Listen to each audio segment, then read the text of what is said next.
donc Ilchot Dam Halacha Aleph, passage Yud-Bet, dans la brochure, page 45, Rabbi Shimon Aya Keshet Abrit. Première colonne dans la page 45, en bas. Rabbi Shimon Aya Keshet Abrit. Moshe Abomotenu Zal, Shelo Nir'a Keshet Beyamav. Et Rabbi Shimon, lui, représentait l'arc-en-ciel, c'est-à-dire l'arc de l'alliance. Et comme c'est écrit que de son vivant à Rabbi Shimon, il n'y a jamais eu l'arc-en-ciel.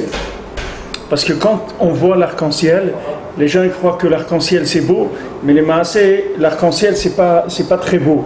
C'est-à-dire quand on voit l'arc-en-ciel, c'est pas très bien de voir l'arc-en-ciel. Parce que l'arc-en-ciel, ça veut dire que normalement, quand on voit l'arc-en-ciel, ça veut dire que normalement, Hachem il aurait dû détruire le monde, et maintenant il ne le détruit pas parce qu'il s'est engagé à ne plus amener le déluge. Donc quand on voit l'arc-en-ciel, même si c'est quelque chose de beau, il faut savoir que c'est pas un bon siman. Ça veut dire, c'est comme Hachem il dit, bon écoutez, là le monde il est dans un état catastrophique, mais comme je me suis engagé à ne plus amener le déluge, donc j'amène pas. Mais de tout le vivant de Rabbi Shimon Bar Yochai, jamais l'arc-en-ciel il a apparu. Ça veut dire quoi? Ça veut dire que lui, il était Keshet Abrit. Lui-même, c'était l'alliance de l'humanité. À lui-même, il a réparé l'alliance de l'humanité. C'est-à-dire lui-même, il représentait l'alliance pour toute l'humanité. Donc Rabbi Shimon, à son époque, il représentait l'alliance. Comme il représentait l'alliance, alors, c'est-à-dire il est arrivé à un niveau dans l'alliance très élevé. Donc ça a fait que Béhémet, il a pu amener une Torah nouvelle complètement, qui est le Zohar. Le Zohar, c'est une Torah nouvelle pour ce monde. Pour l'autre monde, il n'y a rien de nouveau dans l'autre monde. C'est la Torah, le Zohar, il existe depuis la création du monde, avant la création du monde. Mais seulement, il fallait quelqu'un qui le fasse descendre. Et Rabbi Shimon, il l'a fait descendre. Pourquoi? Parce que comme il avait le Tikkun Abrit, l'alliance, il avait réparé, donc il y avait de l'amour entre lui et ses élèves. Et ça a fait qu'ils ont pu faire descendre le Zohar dans le monde. Il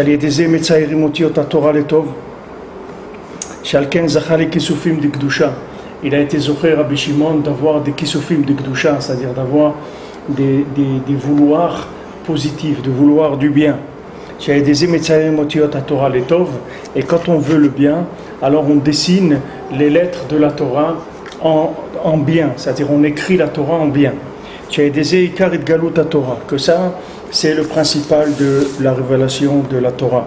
C'est-à-dire la Torah, elle se révèle par notre vouloir. Quand notre vouloir est positif, alors on a une révélation de Torah qui est positive aussi. C'est-à-dire on positive le monde et on positive la vision des choses et on positive la lecture de la Torah aussi. C'est pour ça que Rabbi Shimon il a eu le mérite de révéler des secrets de la Torah dans le monde. Chez l'Onidgala Mikama Dorot, beaucoup de générations n'ont pas vu une révélation comme ça, comme le Zohar. Qu'il est Yavir Eshuta, parce qu'à lui, il a eu l'autorisation. C'est pas qu'il n'y a pas eu des tzadikim qui ont vu le Zohar. Même les Tanaïm, ils connaissaient le Zohar aussi. D'autres Tanaïm connaissaient le Zohar. Et même avant, les Tanaïm, ils connaissaient le Zohar. Mais seulement ils n'avaient pas le droit de les révéler. Ils ne pouvaient que, c'est écrit qu'ils n'avaient même pas le droit d'en parler. C'est-à-dire, quand ils communiquaient, ils communiquaient par image. C'est-à-dire, ils montraient un arbre, ou le ciel, ou une pierre. Et comme ça, ils disaient des secrets de Torah. Mais ils n'avaient pas le droit, même dans la bouche, de dire ces choses-là. Parce que le monde, il n'avait pas le degré d'alliance qui donne le chesed qu'il faut, c'est-à-dire la bonté, la miséricorde, l'amour, l'unité entre les individus, qui va produire du bon vouloir dans le monde. Le vouloir positif, il n'était pas assez grand dans le monde pour pouvoir révéler des choses comme ça.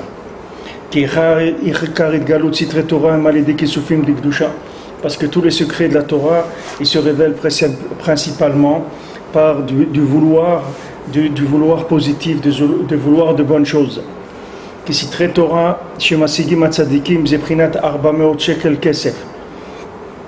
Parce que maintenant, les secrets de la Torah que les tzadikim ils arrivent à atteindre, à découvrir, ça c'est les 400 shekel kesef, c'est les 400 pièces de shekel, de taman yartin Tzadikaya Arba Meot Almin de Kisufim. Il a payé 400 shekels, il a payé Avraham Avinu, Hebron. C'est pas 400 shekels de maintenant, 2 billets rouges. C'est 400 shekels, chaque pièce c'était des pièces qui avaient une valeur de. Le mot shekel, ça vient de shokel, c'est-à-dire ça pèse, mishkal, le poids. C'est-à-dire c'était 400 pièces qui avaient qui valaient leur pesant, quoi. C'était beaucoup d'argent. Alors Avraham Avinu, il a pesé 400 shekels et il a acheté la Meharat HaMachpelah. Maintenant, ces 400 shekels-là, c'est quelque chose, c'est un chiffre qui est très fort, qui est très symbolique, parce que c'est une lutte entre la Gdusha et la Sitra Achara. Quand Esav il attaquait Yaakov, il avait aussi 400 hommes avec lui. Comme on dit en français, il a fait les 400 coups. Pourquoi on dit il a fait les 400 coups? Pourquoi on ne dit pas il a fait les 280 coups? Il a fait 400, Bédiou 400. Il a fait 400, c'est une expression. D'où vient cette expression? Demandez aux gens d'où ça vient ça. Pourquoi vous dites il a fait les 400 coups? Pourquoi vous dites il n'a pas fait les 310 coups? Ça vient de ces 400, ça vient de ça. Ça vient des 400 hommes qu'il avait Esav quand il a attaqué Yaakov. Alors dans la Gdusha, nous on se bat aussi avec ces 400-là. C'est-à-dire qu'Abraham il a donné 400 pour acheter Hebron, que Hebron c'est l'endroit, c'est la porte du Gan Eden. Alors il dit ici que les tzadikim, Umitaman Yartim Tzadikaya, de là-bas, de ces 400-là, de ces 400 pièces, parce que Kesef, c'est la chambre Kisufim aussi. C'est-à-dire l'argent, c'est en hébreu, quand on dit Kesef, ça veut dire aussi vouloir, désirer, le Kesef.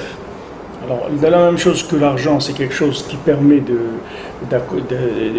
d'assouvir ses plaisirs et ses désirs. Quelqu'un, il veut quelque chose, l'argent, ça va l'aider à réaliser ce qu'il veut. Maintenant, dans la Torah, c'est la même chose. C'est-à-dire que l'argent de Gdusha, il permet de vouloir des choses dans la Gdusha. Donc les tzadikim, ils ont ces 400 pièces-là, qui représentent ces 400 pièces qui représentent 400 vouloirs de bien, et de là-bas, ils reçoivent la Torah. Mitaman Yardin Tzadikaya Arba Meot Almin de Kisufim. De là-bas, les tzadikim, ils héritent de 400 mondes de Kisufim, 400 mondes de vouloir, 400 mondes, 400 univers de vouloir. Nous maintenant on est dans un monde on croit que ce monde-là c'est tout. C'est-à-dire il y a la Terre, il y a les astres, voilà, ils ont découvert maintenant une planète où il y a des diamants, ou des trucs qui vont se lancer, et puis maintenant ils vont aller sur Mars, ils n'ont pas assez d'argent sur la Lune. Maintenant ils vont aller sur Mars, après ils cherchent, mais tout ce monde-là, il y a des tzadikim, ils ont 400 mondes comme celui-là, comme tous ces univers-là, ils en ont 400. De là-bas ils reçoivent des kisufim, c'est-à-dire des retsonotes, des vouloirs. Donc c'est des vouloirs qui sont très très intenses, on ne peut pas s'imaginer ce que ça veut dire. C'est des vouloirs d'une intensité très très forte. Nous, notre vouloir, il est... Des fois on veut pas, ça dépend comment on se lève le matin. Des fois on a la tête à l'envers, des fois on a la tête à l'endroit, ça dépend comment on se lève. Des jours on se lève, on a envie de faire la prière, des jours on se force, des jours on a de la joie. On n'a pas mais il y a des tzadikim qu'ils ont un vouloir, que eux ils doivent freiner tout le temps leur vouloir, sinon ils meurent, ils quittent ce monde, dans le vouloir tellement il est fort. Donc ces tzadikim ils reçoivent de ces 400 mondes là.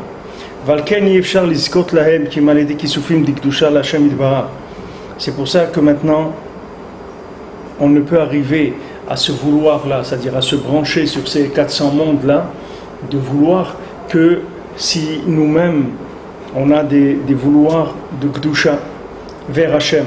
Ça, on les aurait à l'idée Shmirat Abrit. Et ça, on l'obtient par Shmirat Abrit. C'est-à-dire quand on garde l'alliance, alors cette alliance, elle produit ce vouloir de Gdusha.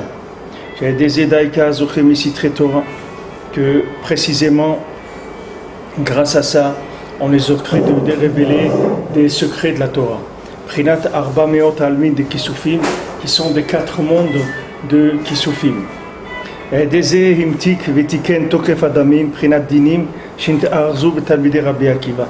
Maintenant, qu'est-ce qu'il a fait, Rabbi Shimon Bar Yochai, quand il a découvert ces 400 mondes-là, de vouloir, de là-bas, il a tiré une Torah qui était une Torah très élevée, et avec ça, il a adouci le problème des élèves de Rabbi Akiva qui se disputaient entre eux, parce qu'au niveau du sang, ils avaient encore du sang qui n'était pas réparé complètement, puisqu'ils avaient encore des disputes entre eux.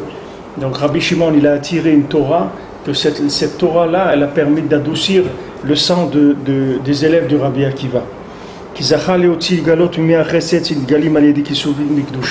Parce que lui, il a révélé ses eaux, les eaux de miséricorde, que ces eaux de miséricorde, elles se révèlent uniquement par le fait qu'on veut des choses de Kedusha. C'est-à-dire que maintenant, Rabbi Shimon, il a fait sortir dans le monde le Zohar. Le Zohar, c'est que du chesed, c'est que de l'amour et du chesed. Ce chesed-là du Zohar, il adoucit il adoucit le sang du monde, c'est-à-dire il adoucit les émulsions, c'est-à-dire les émotions des gens, les vouloirs de consommation, etc. Le Zohar, c'est quelque chose qui va calmer l'humanité dans ses vouloirs négatifs. Le Zohar, c'est quelque chose de très très puissant. C'est pour ça que Rabbi nous dit que celui qui lit le Zohar, alors ça lui donne envie d'étudier toute la Torah. C'est-à-dire que le Zohar, c'est quelque chose qui donne envie pour toute la Torah. Une fois, j'ai parlé avec un Rav, alors il m'a dit, je lui ai demandé quelque chose pour une ouverture dans un domaine. Alors il m'a dit, allume une bougie pour Rabbi Shimon. Il m'a dit, Rabbi Shimon, c'est écrit toujours dans le Zohar, Patach Rabbi Shimon. Il a ouvert Rabbi Shimon. Il m'a dit, Rabbi Shimon, c'est une clé, il ouvre. C'est-à-dire que c'est quelque chose qui ouvre tout. Alors quand on a besoin d'une ouverture, Patach Rabbi Shimon, il a ouvert. C'est-à-dire qu'on mentionne Rabbi Shimon, on va chez Rabbi Shimon, on allume une bougie pour Rabbi Shimon Bar Yochai, ça ouvre. Ça ouvre ce dont on a besoin. Donc, tout ce principe, il a fonctionné de la façon dont on a parlé dans la Torah, c'est-à-dire que Rabbi Shimon, lui, il a réparé l'alliance. Du fait qu'il a réparé l'alliance, il est arrivé à vouloir des choses bien, des choses de Kedusha. Par le fait qu'il a voulu des choses de Kedusha, il y a eu du chesed dans le monde, de la bonté dans le monde. Cette bonté, elle a permis la révélation de la Torah. Quelle Torah? Le Zohar. Et ça adoucit la mort des 24 000 élèves de Rabbi Akiva. Que eux, ils se disputaient. Pourquoi ils se disputaient? Parce que leur sang, il était encore un petit peu... il avait un peu de bouillonnement, un petit peu leur sang. À leur niveau, c'était des grands tzadikim, eux aussi, des 24 000. Mais à leur niveau, comme ils se disputaient, ça veut dire qu'il y avait un problème de bouillonnement du sang. Donc il fallait calmer ce bouillonnement du sang. Alors on le calme par l'aide des doutes, par le tikkun klali, par tout ce qui est le mikvé, toutes les choses qui sont tikkun abrit, ça va réparer le bouillonnement du sang. Et ça va permettre de rentrer dans la Torah. Quelqu'un ne peut pas rentrer dans la Torah avec le sang qui bouillonne, c'est pas possible. Il ne peut pas d'où il va voir la Torah, il ne peut pas avoir de Torah. Il faut qu'il se calme. Comment il va se calmer? Il va aller au mikvé, il va faire le tikkun klali, il va faire des doutes. Tout ça, c'est des choses qui vont calmer le sang. C'est-à-dire calmer le sang de ses désirs négatifs de manière à rester dans la Torah. Le désir négatif dans la Torah, c'est les disputes avec les gens. Parce que la dispute, c'est une ta'ava, ne croyez pas que la dispute c'est quelque chose de... C'est une ta'ava comme une autre, comme quelqu'un il a mangé des glaces, quelqu'un il aime se disputer, c'est la même chose, c'est pas quelque chose qui est... Il n'y a rien de noble dans la dispute. Et si maintenant quelqu'un il avance, il va voir un moment, il va plus vouloir se disputer avec personne, d'abord, et puis en plus il va même pas pouvoir se disputer, même si quelqu'un vient et il lui dit, ah je veux me disputer avec toi, il lui dit, je peux pas, j'ai pas le répondant pour me disputer avec. Dispute-toi tout seul si tu veux. Mais moi, tu ne peux pas te disputer avec moi. Ça n'existe plus chez moi. Quelqu'un vous lui dit viens manger une glace et tout. Il dit écoute, moi, je ne peux pas manger des glaces et tout. Je ne mange pas de sucre et trucs, ça ne m'intéresse pas. Alors quelqu'un, il sort de cette ta'ava. C'est une ta'ava, comme les autres ta'avot, c'est la même chose, de se disputer. Mais c'est une ta'ava que les gens, ils ont caché sur quelque chose soi-disant de noble. l'esprit critique, l'esprit de critique, l'éveil d'esprit. Tout ça, c'est des vêtements pour cacher toujours la bêtise humaine et les tavotes des gens. Ils font des débats à la télévision, des trucs où les gens ils se déchirent dans ces choses-là. Mais c'est la noblesse, c'est l'expression, on appelle ça la démocratie. Regardez, regardez ce que c'est la démocratie, comme c'est beau l'expression. Celui-là il déchire l'autre, l'autre il déchire celui-là, l'autre il fait ça, l'autre il fait... Comme ils ont dit, j'ai vu un article sur les prochaines élections qu'il va y avoir en Israël dans la Knesset. Alors, celui qui s'occupe de ça, je ne sais pas là-bas qui est-ce qui dirige, alors il a dit, on demande que les débats soient calmes et qu'il n'y ait pas d'insultes et de dépassements houleux pendant les... Pourquoi quelqu'un il doit insulter l'autre à la Knesset? Pourquoi c'est une ta'ava, c'est tout. Quand on sait que c'est une ta'ava, alors ça change déjà, ça enlève tout le côté noble qu'il y a dans la chose.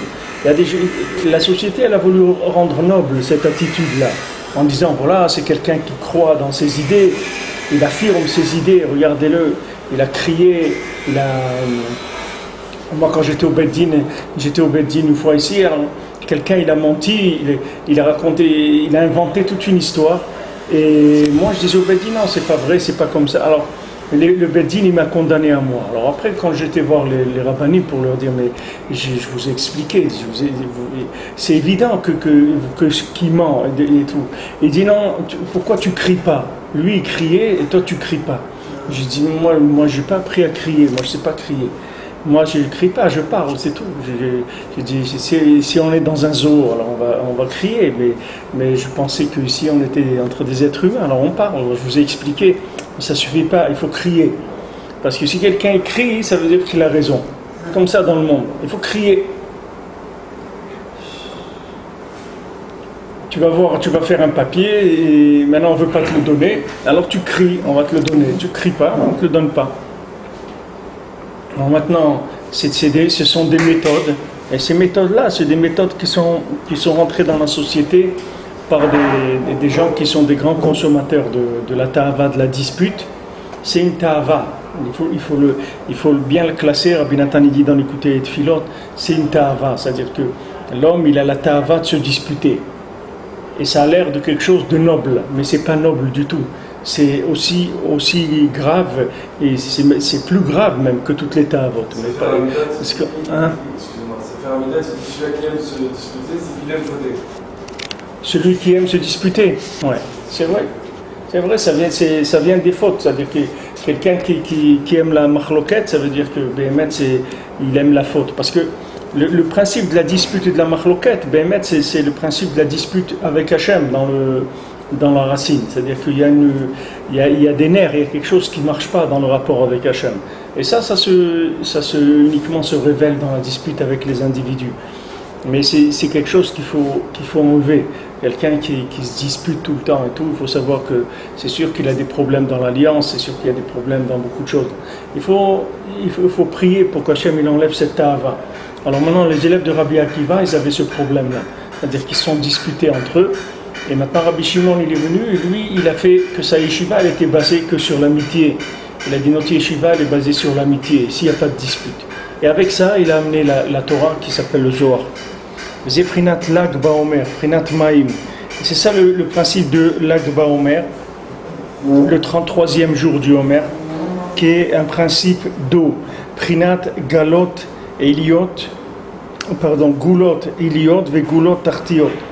Comme c'est écrit dans Yehoshua, Goulot Iliot, les Goulot Artiot, des goulottes, c'est des sources qui sont d'en haut et des sources qui sont d'en bas. Prinat Gal, comme c'est écrit Gal dans Teilim, Gal ça veut dire révèle, c'est la chaîne Gilouï, c'est-à-dire Gilouï ça veut dire mégalé, ça veut dire découvrir, Einai va bitani flot mitorotecha. Découvre mes yeux et je vais voir les splendeurs de ta Torah. Prinat vayagel et haeven me'api aber. Comme c'est écrit pour Yaakov, quand Yaakov il est arrivé et il a vu Rachel, alors il a vu qu'il y avait là-bas quelques bergers qui attendaient pour boire. Alors il a dit qu'est-ce que vous faites? Il dit non, on attend que tous les bergers viennent, comme ça ensemble on va pouvoir enlever la pierre qu'il y a sur le puits pour pouvoir prendre de l'eau pour eux et pour le bétail. Alors il est venu Yaakov, lui tout seul, il a enlevé la pierre qu'il y avait sur le puits, parce que il a révélé le puits. Maintenant c'est la Torah. Lui il est venu, il a enlevé la pierre qui empêchait de voir la Torah. Comme Rabbeinu l'a dit, Breslev s'élève Bassar, un cœur de chair, je vais vous enlever votre cœur de pierre et je vais vous donner un cœur de chair. C'est-à-dire que maintenant votre cœur de pierre, il bouche la source qui est le puits. Maintenant que je vais vous donner un cœur de chair, vous allez commencer à voir les merveilles de la Torah. Comme David Amelech il a dit, Gal Enai, découvre mes yeux, enlève les voiles que j'ai sur les yeux, Ve'habita v'fleot Toratecha, je vais voir les merveilles qu'il y a dans ta Torah. Quand quelqu'un ne voit pas que la Torah c'est beau, c'est parce qu'il a des couches sur les yeux, il a 200 ou 300 paires de lunettes sur les yeux, c'est pour ça qu'il ne voit rien du tout. 200 ou 300 paires de lunettes de soleil, alors il ne voit rien du tout, il ne peut pas voir. Alors on lui dit voilà, petit à petit tu vas découvrir, tu vas enlever un petit peu tous les masques qu'il y a sur tes yeux, et ça va te permettre de voir les merveilles de la Torah. Aeven gdola al pi habe'er dainu prinat leva even. Voilà, il dit Rabbi Nathan, qu'est-ce que c'est cette pierre qui était sur le puits? C'est le cœur de pierre.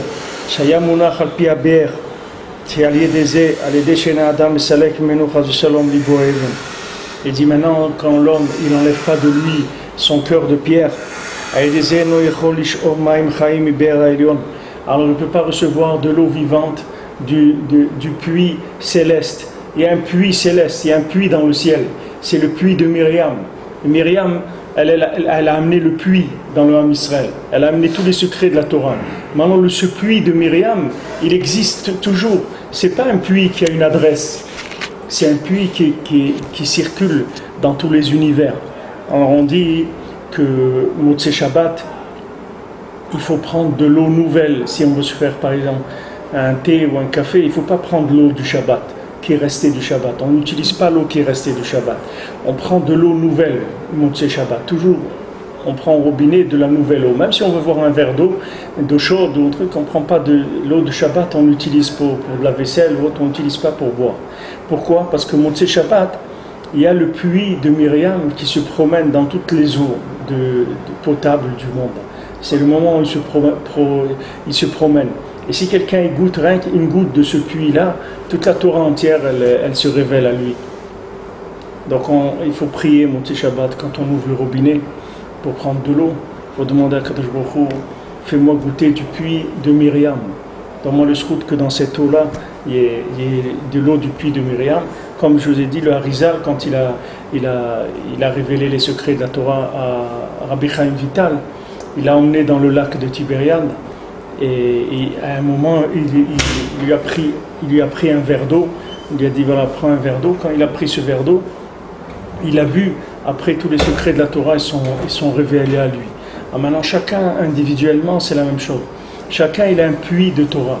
Ce puits de Torah, c'est toute la joie, tout l'amour de la Torah, toute la facilité qu'il y a dans la Torah pour étudier, pour prier, tout cet amour. Quelqu'un il va étudier une Mishnah comme s'il est en train de déguster le meilleur mets du monde, quand il est en train d'écouter la meilleure musique du monde. Maintenant, pourquoi il ne goûte pas? Pourquoi il n'arrive pas à goûter? Alors, je vous ai dit, c'est ce qu'il dira Fraikin, c'est dans ton nez que ça pue. La yeshiva, elle sent bon, mais dans ton nez, ça pue. C'est pour ça que ça sent mauvais. Mais là où tu vas aller, ça va sentir mauvais. La yeshiva, elle sent très bon. Si tu pouvais sentir le parfum de la yeshiva, tu t'évanouirais du parfum du Gan Eden qu'il y a dans la yeshiva. Mais dans ton nez, tu as une boule puante. Ça veut dire quoi? Tu as un cœur de pierre. Les gens, ils veulent la Torah, mais ils veulent garder le cœur de pierre. Il veut garder les nerfs, il veut garder les ta'avot, il veut garder les disputes avec les gens, il veut regarder des choses pas bien, il veut dire des choses pas bien, etc. Et il ne sait pas que tout ça, ça lui bouche le cœur. C'est-à-dire il a orlat lève, ça s'appelle. Rabbeinu dit orlat lève, c'est-à-dire il a une orla, un prépuce sur le cœur. C'est-à-dire il a le cœur, il est dans une poche. Et cette poche-là, elle peut être très épaisse, ça peut être une poche en pierre. C'est-à-dire qu'il ne laisse pas, bichlal, son cœur ressentir quoi que ce soit. Ressentir quoi que ce soit. Alors des fois, la personne, elle croit mamash qu'elle est morte. Comme Rabbeinu rapporte, Haïti kemet milev, j'étais comme quelqu'un qui a un cœur mort. Des fois, la personne elle dit, mais j'ai plus de cœur. Le cœur, il est mort complètement, mon cœur. Je sens rien. Ça fait des années que je pleure pas dans la prière, des années que je sens pas des choses, etc. Mais c'est pas vrai. Le cœur, il est là. Seulement, tu as mis des emballages et des emballages d'emballages. Alors, il n'arrive pas à ressentir des choses.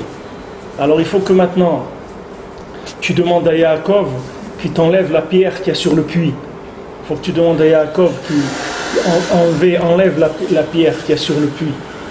Vous voyez Rachel Mevakal Banéa. Rachel, elle pleure sur ses enfants. Léa, c'est pas écrit qu'elle pleure sur ses enfants. Léa, elle pleurait tout le temps. Mais Léa, elle pleurait dans la généralité, dans les choses en général. Mais Rachel, elle pleurait dans des choses qui étaient précises, c'est-à-dire elle pleurait pour des choses précises. C'était au niveau déjà de la réalisation des choses. Et voilà, qui est-ce qui nous a sauvés de la galoute? C'est Rachel. Hachem, il a dit à Rachel, eh ben voilà, Mini, Ener, Medima, arrête de pleurer. Je te promets que je ramènerai tes enfants sur leur terre. Hachem lui a dit, je te promets. C'est-à-dire que Hachem, il s'est engagé. D'où elle a eu cette promesse-là? Ouais. Mais Rachel, Hachem, il ne peut pas lui refuser. Parce que Rachel, elle a tout donné. Qu'est-ce qu'elle a donné? Elle a donné l'amour de sa vie. Son mari, elle l'a donné à quelqu'un d'autre. Quelqu'un, il peut faire ça? Qu'est-ce qui peut faire ça? L'amour de sa vie, c'est pas l'amour de Roméo et Juliette. C'est l'amour de la réalisation de ce qu'elle est venue faire sur terre. C'était pas ce niveau-là qu'au niveau des sentiments. C'était au niveau du but pour lequel elle est venue sur terre. Elle savait que ça c'était son mari et que de lui devait sortir Yosef et que de lui il devait sortir avec lui. Elle devait avoir Yosef, elle devait avoir Mashiach ben Yosef. Elle savait que tout ça dépendait de ça. Et pourtant, elle n'a pas pu le faire de la peine à sa sœur. Elle a donné les signes à sa sœur et elle a donné son mari à sa sœur. Alors après, elle est venue devant Hachem, elle a dit, maintenant, on va passer au compte, on va faire les comptes. Maintenant, tu vas ramener le Ham Israël en Eretz Israël. Parce que moi, voilà ce que j'ai fait. Alors Hachem, il a dit, arrête de pleurer, ta prière, elle est déjà exaucée, je te promets que je ramènerai le Ham Israël en Eretz Israël. Ça y est, c'est fini. Du moment où il y a eu cet engagement avec Rachel, la galoute, elle est terminée. Maintenant, ça dure, c'est rien que ça dure, c'est pas important. On croyait que ça allait être un dessin animé, après c'est devenu un court-métrage, après c'est devenu un long-métrage, pas grave. C'est devenu un péplum. Un quoi? Un péplum. C'est quoi ça? Un péplum, c'est une historique grand film, comme elle a dit, là, ouais, qui dure que 3 heures ou 4 heures. Quand tu sors de là, tu as l'impression que tu sors de la tombe. Tu as l'impression d'être un revenant. Alors, Hachem, il lui a promis à Rachel. Donc, il n'y a pas de souci à se faire. On va sortir de la galoute. Maintenant, chacun il a son cœur de pierre qui l'empêche d'avoir accès à la Torah. Et chacun il doit attendre et demander à Kadosh Baruch Hu, Hachem, je sais que j'ai un cœur de pierre. Ce cœur de pierre, c'est moi qui me le suis fabriqué. À force de fréquenter Jean-Pierre et Pierre le Grand et Pierre Truc, j'ai un cœur de pierre maintenant. Qu'est-ce que je vais faire? Mais je veux que tu m'enlèves. C'est sur ça qu'il faut investir.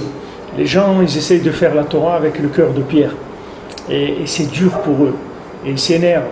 Ils n'arrivent pas à étudier, ils se forcent à étudier avec des nerfs. Ils veulent se lever à Chatzot, ils n'arrivent pas. Ils veulent se lever pour le net, ils n'arrivent pas. Et tous les jours, ils sont déçus d'eux-mêmes. Ils ont envie de se massacrer. S'ils pouvaient s'exploser, ils seraient explosés tellement ils se détestent, etc. Mais pourquoi tout ça? Pourquoi te mettre dans cet état-là? Maintenant, il y a des choses qui sont techniques. Avec tes ta'avot, tu te fais un cœur de pierre. Maintenant, ce cœur de pierre, il faut qu'Hachem il enlève la pierre. Il faut que le tzaddik il enlève la pierre et l'eau elle va jaillir de ton cœur. La Torah elle va jaillir de ton cœur. Donc sois patient, attends et demande qu'on t'enlève ça. Chaque fois que tu vas demander, on va t'aider à l'enlever un petit peu.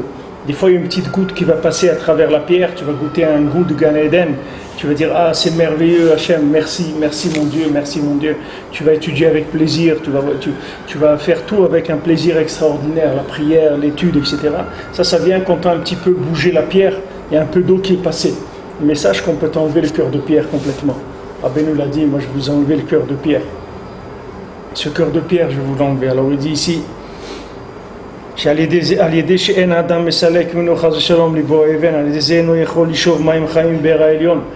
maintenant il y a un puits, c'est le puits de Myriam. Il peut pas prendre de l'eau du puits de Myriam, parce qu'il a mis une pierre sur le puits de Myriam.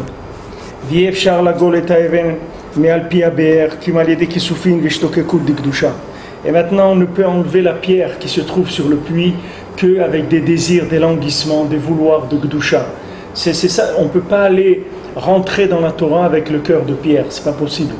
Il faut enlever le cœur de pierre. Comment enlever le cœur de pierre? Qu'en disant Hachem je veux, d'abord il faut vouloir et il faut l'exprimer et vous lui dire Hachem je veux et pitié de moi, je veux, je te demande cadeau gratuit, je veux rentrer dans la Torah. Je veux rentrer dans la Torah, ouvre-moi le puits de la Torah. Matana Trinam, Otsar Matna Trinam. Il faut demander, gratuit, mamash gratuit. Je sais rien, je vaux rien. Tous les problèmes que j'ai, c'est moi qui les ai créés, etc. Afalpiken, je te demande, aide-moi, je veux rentrer dans la Torah. Et voilà, insister, demander, jusqu'à qu'on ait pitié de lui, qu'on lui ouvre, c'est tout. Et c'est pas la peine qu'il essaie de faire autre chose, parce que tout ce qu'il va faire, il va revenir au point de départ. Il va perdre son temps, c'est tout. Il va perdre des années de sa vie pour rien du tout. Il vaut mieux qu'il commence tout de suite, parce qu'il n'y a pas d'autre chemin pour y arriver. Il faut commencer à prier à Kadosh Baruch Hu et demander d'avoir pitié de nous, c'est tout. Il n'y a pas d'autre possibilité. Mais tant que quelqu'un n'a pas enlevé le cœur de pierre, c'est pas la peine qu'il essaie de rentrer dans la Torah, il ne pourra pas rentrer. Il va faire que se dégoûter de la Torah, se dégoûter de lui-même et se dégoûter de la Torah. Il va se prendre pour quelqu'un d'incapable et il va dire la Torah c'est pas pour moi, alors que c'est pas vrai. C'est pas vrai. La Torah elle est pour lui et lui il est bien et lui il est capable. Seulement il a le cœur est dans une camisole, il est dans une pierre. Il faut enlever cette pierre là, c'est tout. Comment on enlève cette pierre là? Uniquement par la prière. On demande à Kadosh Baruch Hu. C'est ce qu'il a dit à Kadosh Baruch Hu, à Moshe Rabbeinu, il a dit vous allez parler avec le rocher, il va sortir de l'eau. Et Moshe Rabbeinu, il a tapé sur le rocher, Hachem lui a dit tu as fait ça, tu rentreras pas en Eretz Israël. Je voulais que tu parles uniquement avec le rocher. Tu fasses sortir l'eau par la parole, pas avec les coups. Tu vas faire sortir la Torah avec la parole, pas avec des coups. On ne veut pas de coups, on veut avec la parole, on ne veut pas avec des coups. C'est quoi le nom de la petite dame? Bat Shoshana? Hein? Rivka Bat Shoshana. Alors pour la refoua de Rivka Bat Shoshana. Jessie Bat Daniel, c'est ma nièce qui ce matin. Comment elle s'appelle? Jessie Bat Daniel. Bat Daniel. Refoua Shlema. Il y a aussi Baya Bat Miriam, Shimon Ben Taïta, Rachmuna Bat Joar et Chana Bat Chantal. Que c'est toutes les Yeshuot, tous ces gens, toutes les Yeshuot et la refoua Bezat Hashem, Gelouy de Be'er Maim Chaim, Bezat Hashem. Et des Eno Yechol Lishor Maim. Comment ça se remplace par rapport à la toilette? Par rapport à quoi? Là-bas, dans la toilette, Oui. il dit Kol HaTfilah, Kol HaBakashot, là, les trois, c'est Kol HaTfilah, les cadeaux, là, les Torah. Oui. Et il dit là-bas, quelqu'un qui a un Yetzirah là, le Yetzirah, il dit Hachem il a dit avec la Torah, tu peux la casser, tu peux la massacrer. Il va le ramener. Ici, il parle ici des Sodot à Torah, c'est-à-dire il parle de Torato ici. Il ne parle pas ici de la Torah dans sa généralité. Ici, il parle de sa Torah à lui, des secrets de la Torah. C'est-à-dire d'une Torah qui est capable de te changer, d'une Torah qui est capable d'amener la Géoula. C'est de cette Torah qu'on parle. C'est-à-dire c'est de la Torah que tu as attendue. C'est la Torah que tu reçois après la Sfirat HaOmer. C'est pas une Torah que tu reçois le soir de Pessah. Il y a une Torah, mais c'est pas ta Torah. Comme on a dit, Kim betorat Hashem chefzo, ubdochato yegeyom avalayla. Lui, il veut les chafetz betorat Hashem. Il a des retzonot. Et maintenant, ce qu'il va faire après, c'est recevoir sa Torah à lui. Ça va donner qu'il va étudier jour et nuit. Il y a la Torah dans ses généralités, l'histoire du Ham Israël, le Chumash, la Halacha, tout ça. C'est des connaissances que tu as besoin. Tu as besoin de la Halacha, de savoir ce que tu dois faire, etc. Mais ça s'appelle pas ta Torah à toi, que tu t'appelles un tel, que la Torah elle s'adresse à toi. Ça, c'est la Torah dans sa généralité pour tout l'homme Israël. Et ça, tu peux y avoir accès tout de suite, comme si tu apprends le code de la route, il n'y a pas de problème. Parce que ce n'est pas quelque chose qui va te concerner individuellement, ça concerne tout le clan d'Israël. C'est-à-dire, quand quelqu'un il met les tefilines, c'est pas inclus. Les tefilines, s'ils n'ont pas été faits pour lui, ils ont été faits pour tout l'homme Israël. Maintenant, il y a une Torah, que cette Torah-là, elle vient de Taneshama qui prend dans le Be'er Maim Chaim. C'est cette Torah qu'on a besoin. Cette Torah qui donne le feu dans la personne de la Kedusha, qui fait sortir des Ta'avot, etc. C'est de cette Torah qu'on parle. Alors maintenant, c'est sûr que pour que la Tfila elle soit acceptée, c'est sûr qu'il faut de la Torah. Mais quelle Torah? Il faut la Torah. Quelqu'un, il veut la Torah. C'est la Torah qui montre qu'il veut. C'est des retzonot. C'est ça qui est le Ikar. Que maintenant, une Torah qui donne des retzonot, c'est sûr que si quelqu'un ne connaît pas la Torah du tout, il ne sait même pas ce que c'est, il ne va pas avoir vouloir la Torah. Il faut qu'il y ait un minimum de connaissances, de rapport avec la Torah pour que quelqu'un y veuille. Mais il faut savoir qu'on ne rentre pas dans la Torah si on n'a pas enlevé le cœur de pierre. Il n'y a pas d'accès dans la Torah. Maintenant, quelqu'un il peut étudier la Torah toute la journée avec un cœur de pierre, il n'y a pas de problème. Mais après, tu vas voir ce que ça donne. Ça donne des résultats qui sont catastrophiques. Parce qu'on ne peut pas étudier la Torah avec un cœur de pierre. Il faut consacrer le Ikar du Zman à casser, à enlever la pierre. Tu ne peux pas prendre du Be'er HaElyon, il te dit ici. Be'er HaElyon, tu ne peux pas. C'est-à-dire le puits d'en haut, tu ne peux pas. C'est-à-dire c'est une Torah d'en bas. Ce n'est pas une Torah qui est liée avec le haut. D'ailleurs, c'est écrit dans Shabbat, il dit le Rav de Tcherin, il dit dans les Karat de Shabbat sur la Torah 31, il dit que quand on dit Shabbat que Im tashiv Shabbat lecha asot chafatzecha beyom kodshi. Alors il dit là-bas chafatzecha, c'est l'onshon chefet, c'est la shon retzonot. Il dit qu'est-ce qui est assour le Shabbat? Le pire de tout, c'est d'avoir des retzonot de sitra chara. Il dit c'est le pire. Quelqu'un il est dans Shabbat et il a envie de prendre la voiture pour aller à la plage ou des trucs. Il dit ça c'est la pire des choses qui détruit le Shabbat. C'est-à-dire quand quelqu'un il veut autre chose que le Shabbat. Maintenant je pensais à ça, Motzei Shabbat quand je marchais, me disais si quelqu'un il veut mesurer quel est son amour du Shabbat, c'est pas difficile. Il n'a qu'à voir Motzei Shabbat. Combien de temps il met avant de commencer à toucher ses jouets, ses gadgets, tout ça, il va voir combien il était dans Shabbat et combien il n'était pas dans Shabbat. S'il est là, il fait le premier minyan. Il y a des gens ici qui font le premier minyan tout de suite, dès la sortie des étoiles, tout de suite, vite. Quelle heure? Moins 25, allez, premier minyan. En dehors de la synagogue, on crée un minyan nous-mêmes, quoi. Il faut pas faire ça. Le Shabbat, il faut le faire durer. D'abord, c'est écrit dans les Sfarim que si quelqu'un il fait durer le Motzei Shabbat, par exemple, il ajoute une demi-heure, alors s'il est dans le Gehinam, on va le laisser aussi une demi-heure dehors, le Motzei Shabbat. Il ne va pas retourner tout de suite au Gehinam. Tout ce que lui il a ajouté dans le Shabbat, on va lui ajouter qu'il ne va pas retourner dans le Gehinam. Maintenant, on peut croire que c'est rien, quelqu'un il est dans le Gehinam toute la semaine. Et qu'est-ce que ça va changer une demi-heure? C'est quelqu'un il est passé par là-bas, il sait qu'est-ce que c'est une demi-heure dans le Gehinam. C'est pas une minute dans le Gehinam. Rabbi Nathan il dit si toute la vie de quelqu'un il est arrivé à obtenir qu'on va lui enlever une minute du Gehinam, ça vaut la peine. Toute la vie entière elle valait la peine pour ça. Ça veut dire on ne sait pas ce que ça veut dire, mais c'est des choses terribles. Celui qui observe le Shabbat correctement, on ne peut pas ce qu'il y a rapport au Gehinam. Oui, mais qu'est-ce que c'est observer le Shabbat correctement? Il faut l'aimer, il faut aimer le Shabbat. Il faut avoir de la peine de sortir et Et dans les Sfarim de Halacha, ils disent aussi que même pour l'éducation des enfants et tout, il ne faut pas que les parents ils montrent qu'ils sont pressés de sortir du Shabbat. Il faut que ça soit détendu, qu'ils ne sont pas pressés du tout de sortir de Shabbat. Au contraire, ils ont un languissement pour Shabbat, tout ça. Ils veulent pas en sortir. En tout cas, quelqu'un il peut savoir où il en est avec ça. Donc, c'est Shabbat, il peut regarder à quelle vitesse il court vers le téléphone, vers les informations, vers les trucs, etc. Il va savoir combien il était attaché au Shabbat ou pas.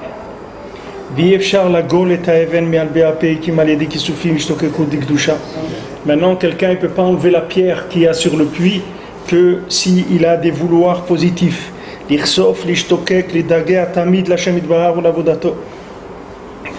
doit désirer, vouloir, languir tout le temps Hachem et son service. Rabbi Shimon Bar Yochai zachal hazeh prinat vayagel et haven me'al pi haber. Et Rabbi Shimon Bar Yochai, lui, il a eu le srout de ça, d'avoir ça. Il a enlevé la pierre qu'il y avait sur le puits. Ki zachal egalot sitre oraita yotzim meber ma'im chaim. Parce que lui, il a eu le mérite de pouvoir révéler les secrets de la Torah qui viennent d'une source d'eau vivante. Zeprinat lag baomer. C'est ça lag baomer, parce que lag, c'est prinat vayagel et taeven. Lag, c'est les lettres gal, c'est-à-dire c'est les lettres de vayagel et taeven. Pourquoi maintenant Rabbi Shimon, il a eu c'est le jour de sa Eloula, le lag baomer, parce que lag, c'est otiot gal. Quand lui, il a été mégalé, il a révélé la Torah qui était cachée, alors son jour de sa Eloula aussi, ça tombe le jour de gal. Prinat Goulot Elion, Goulot Eliot, quand on dit des sources qui sont d'en haut. Prinat Gal Enai, on a dit Gal Enai, découvre mes yeux, va habiter Niflaot Torah Techa. Je vais voir les splendeurs, les merveilles de la Torah. Veze Shenatnu Akadmonim Siman Shebeyom Shechal Purim Yelak Baomer. Maintenant, les Chachamim, ils ont donné un signe que le jour où il y a Purim, et le jour de la semaine où ça tombe Purim, ça tombe le même jour Lag Baomer que Purim. Si c'est par exemple vendredi, alors c'est vendredi Purim, alors vendredi Lag Baomer. C'est toujours le même jour de la semaine, Purim et Lag Baomer. Ve siman Peleg. Et le siman c'est Peleg. Prinat Peleg Elokim Malemaim. Comme c'est écrit dans Teilim, Peleg Elokim Malemaim. C'est-à-dire que c'est Peleg Elokim, il est plein d'eau, ça veut dire que c'est de là-bas où on va révéler la Torah. Vese she'amar Rabbi Shimon b'atchalat ha'idra, Hashem. Hein? Purim et Lag, Peleg. C'est le même jour Purim et Lag. Vese she'amar Rabbi Shimon b'atchalat ha'idra, Hashem shama'ati shim'acha yar'eti. C'est ça qui est écrit dans le Zohar, dans la Hydra, dans le Zohar Nassau, que Rabbi Shimon lui a dit: Hachem, j'ai entendu ton enseignement, j'ai entendu ta voix et je t'ai craint. Ça on le dit dans Rosh Hashanah, on le dit dans Yom Kippour. Taman Yaout Havele Mirdchal. Là-bas, il y a de quoi avoir peur. Anan Bechavivuta Talia. Nous, on dépend de l'amitié qui est entre nous. Taman Yaout Havele Mitchal. Là-bas, il y a lieu d'avoir peur. Kavanato al Talmid Rabbi Akiva she'aleim ne'emar hapasuk hazeh. C'est-à-dire que ça c'était pour y parler des élèves de Rabbi Akiva, que eux ils avaient de quoi avoir peur. Il fallait vraiment qu'ils aient peur. Pourquoi? Parce qu'ils se disputaient. Ils avaient entre eux des disputes. Alors eux vraiment il fallait qu'ils aient peur, parce qu'ils ne pouvaient pas avoir accès à la Torah, au puits de la Torah, puisqu'il y avait une pierre qui bouchait l'accès à la Torah du fait qu'ils se disputaient.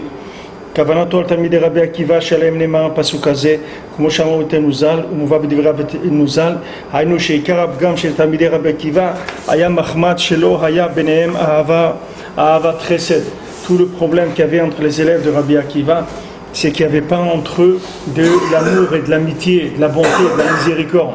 Ils n'arrivaient pas à être bons entre eux. C'était ça tout leur problème. Shehu prinat ishtokekut vekisufim. Qu'est-ce que c'est la bonté? Qu'est-ce que c'est le chesed? Qu'est-ce que c'est l'amour? C'est quand on a des languissements de la Gdusha. Les languissements de la Gdusha, ça vient des chassadim, c'est-à-dire c'est une attitude de chesed.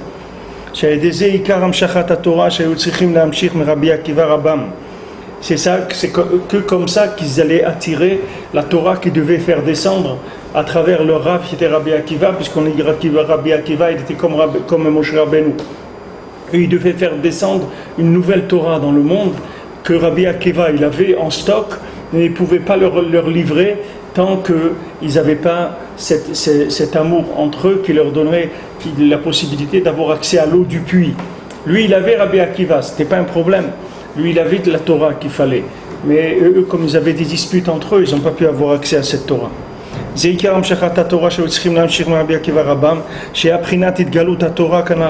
Que c'était la révélation de la Torah. Al-Ken Amar Rabbi Shimon Bar Yochai Anan Bechavirutat Aliyah Milta. Nous, on ne dépend que de l'amitié. Nous, pourquoi il a dit nous, c'est pour se distinguer de eux. Quand on dit, mais nous, on ne fait pas comme ça, ça veut dire qu'on veut se distinguer d'autres qui font comme ça. Il dit nous, on ne va pas être comme les autres élèves de Rabbi Akiva. Lui aussi, c'est un élève de Rabbi Akiva, Rabbi Shimon. Il dit, mais nous, on ne va pas être, lui, ces quatre qui étaient avec lui, il a dit, nous, on ne va pas être comme eux. Nous, on va baser tout sur l'amitié. Et de là, on va arriver à tout. Nous,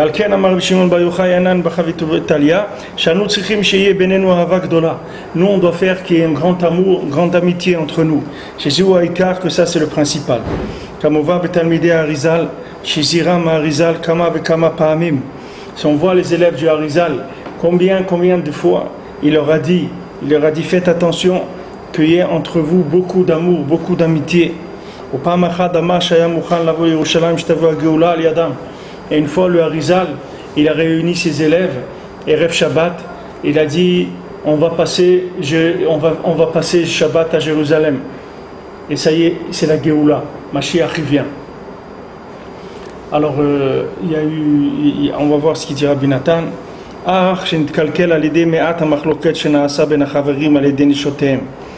Mais il y a eu un problème de la Hava entre eux, c'est abîmé. À cause des histoires qu'elle vit avec leurs femmes, un petit peu, il y a des femmes qui ont fait un peu des histoires dans ça. Alors la chose, elle n'a pas pu avoir lieu, et après le Harizal, il est mort. Harizal, lui, c'était Mashiach ben Yosef. Donc maintenant, si entre les élèves du Harizal, il y avait eu de la Hava, lui, il allait les emmener avec un nom d'Hachem, il allait les faire déplacer de Tzfat à Yerushalayim. Et lui se révélait en tant que Mashiach ben Yosef, et ça y est, on commençait le processus de la Géoula. Eux, ils n'ont pas tout de suite accepté, si je me rappelle du assez comme on écrit là-bas, eux, ils n'ont pas accepté, ils ont dit d'accord, on va juste à la maison prévenir, etc. Et quand ils ont été faire ça, il y a eu un petit peu des problèmes, un peu des disputes, ça y est, c'était fini. La Géoula, voilà, on est encore là.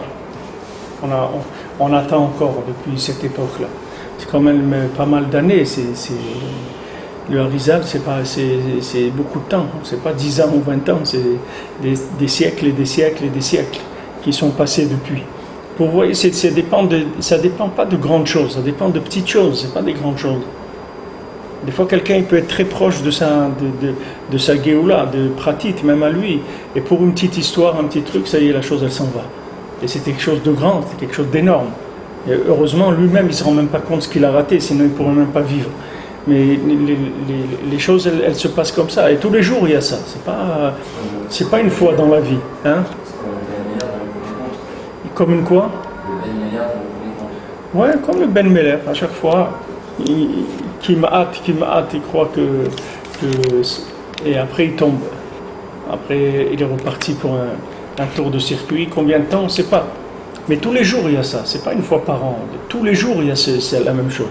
Tous les jours, la Géoula, elle ne vient pas parce que les gens, ils se disputent. C'est tout. Dans le Ham Israël, il y a des disputes, tous les jours. C'est la seule raison pourquoi Mashiach ne vient pas. Il n'y en a pas d'autre. Mashiach, il n'a pas besoin ni de la Torah, il n'a besoin de rien du tout, Mashiach. Il a besoin qu'il y ait de la Hava entre le Ham Israël. S'il y a de la Hava, il va y avoir de la Torah, il va y avoir de la Parnassa, il va y avoir de la... Tout vient. Il y a de la Refoua, tout. Combien allez dans les hôpitaux, tournez, vous allez voir combien de gens ils sont couchés dans les hôpitaux. Pourquoi ils sont couchés? À cause des gens qui se disputent, c'est tout. Tout ça, c'est parce que les gens ils se disputent. Les gens, ils veulent pas comprendre que c'est la plus grande tava du monde, c'est de se disputer. Les gens, ils aiment les histoires.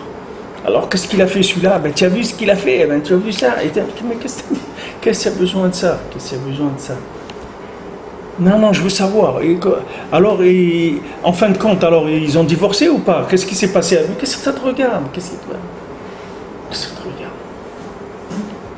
que ça te regarde? On produit des histoires là, chez Outrecht, les oreilles, on est Douman, en plus, alors imaginez quand on regarde Douman et qu'on entend des histoires. Il faut leur dire aux gens, il faut leur dire d'arrêter avec les histoires. Il faut leur dire arrêtez vos histoires. Vous empêchez Mashiach de venir. Arrêtez, on est fatigué, on a besoin de Mashiach. Arrêtez vos histoires. De raconter des histoires. Les gens, il faut qu'ils parlent, Et les gens, au lieu de parler, s'ils priaient pour les gens, alors ça arrangerait quelque chose. Mais de parler, ça arrange rien du tout. Qu'est-ce que ça arrange? Alors j'ai dit il faut prier pour lui. Quoi? Il faut prier pour ça? Mais oui, il faut prier. Bien sûr, il faut prier. Il faut prier tous les jours qu'il n'y ait pas de divorce dans l'âme Israël. Que le mot divorce, il ne se prononce jamais dans la maison des Juifs. Chaque jour, il faut prier sur ça. Qu'il n'y a pas une seule maison où on prononce ce mot-là, qui n'existe pas. C'est quelque chose qui n'existe pas. Parce que tant qu'il y a des fléaux comme ça, comment Mashiach va venir? Deux, ils ne peuvent pas se supporter. Vous voulez qu'ils se supportent des millions? Deux, ils ne peuvent pas se supporter. Comment vous que des millions ils se supportent? Deux personnes qui se sont aimées à un moment et tout, ils ne peuvent pas se supporter. On dit ouais mais elle m'énerve et tout. Ouais mais ça va, qu'elle t'énerve, c'est tout qu'est-ce qu'il y a. Ouais mais c'est dur, ben c'est dur. Tu vas voir quand tu rentres dans la tombe avec les vers, tu vas voir si ça va pas t'énerver. Et pourtant tu vas rester là-bas et tu vas rien faire du tout parce que tu peux rien faire. Qu'est-ce que ça veut dire elle m'énerve? Ben elle t'énerve, c'est tout. Ça va durer combien? 50 ans. Après ça c'est terminé, c'est tout. Qu'est-ce qu'il y a? Si Hachem il veut qu'elle t'énerve, elle va t'énerver, c'est tout. Qu'est-ce qu'il y a? Quel est le problème qui est tellement grave? Que tu ne peux pas supporter qu'elle t'énerve. Ah non, elle t'énerve. Pourquoi tu n'énerves pas Hachem? Tu n'énerves pas ton voisin, tu n'énerves pas ton épicier que tu n'as pas payé la note, tu n'as pas payé. Tu énerves toi aussi des gens. Alors qu'est-ce qu'il y a? Quel est le problème? Il faut prier pour en Israël, il faut prier pour ces choses-là. Les gens, au lieu de parler il faut prier. Il faut demander à Kadosh Baruch Hu qu'il enlève ces fléaux-là du Ham Israël. Mais tous les jours, Mashiach il est mouchan de venir. C'est pas quelque chose qui est en. C'est waiting list, c'est la première place. Il attend, c'est juste une place qui se libère. Il monte tout de suite, Mashiach. Il avance tout de suite. Mais il faut un petit peu aider. Il faut arrêter de se disputer, de faire des histoires. Arrêter de voir le mal. C'est lui qui nous attend. Hein? C'est lui qui nous attend. Ouais, c'est lui qui nous attend, bien sûr. Alors on voit ici le Harizal. Vous vous rendez compte que le Harizal, c'était Mashiach ben Yosef. Il leur dit on va à Yerushalayim. Ça y est, Mashiach il vient. Imaginez-vous quelqu'un, un rav, il vous dit ça. On va à Yerushalayim, vendredi, 1 heure avant Shabbat, il vous dit on va à Yerushalayim, Mashiach il vient. Alors il dit bon, je vais aller à la maison, prévenir, etc. Il y a eu des histoires. L'affaire, elle s'est étouffée complètement. Il faut pas, les gens qui parlent du mal, il faut les remettre en place. Il faut dire toujours rien que du bien du Ham Israël. Le Ham Israël, il est bien. Tout le monde qu'Hachem il a créé, il est bien. Il n'y a rien de mal dans le monde. Il n'y a que du bien. Il ne faut pas parler du mal qu'il y a dans le monde, ça n'intéresse personne et ça aide personne. Parce que toute la méthode pour faire descendre la Torah, c'est que par l'amitié et la bonté. Que ça, c'est du vouloir des languissements de la sainteté. Que grâce à ça, on arrive à recevoir la Torah et on arrive à tout ce qu'il y a de bien dans le monde. Alors, Bezrat Hashem, on a fini la halakha de halakha dam, halakha aleph. Et maintenant, on va Bezrat Hashem, on va continuer écouter halakha dans le Chot Tzedaka. Halakha aleph, on commencera Bezrat Hashem demain.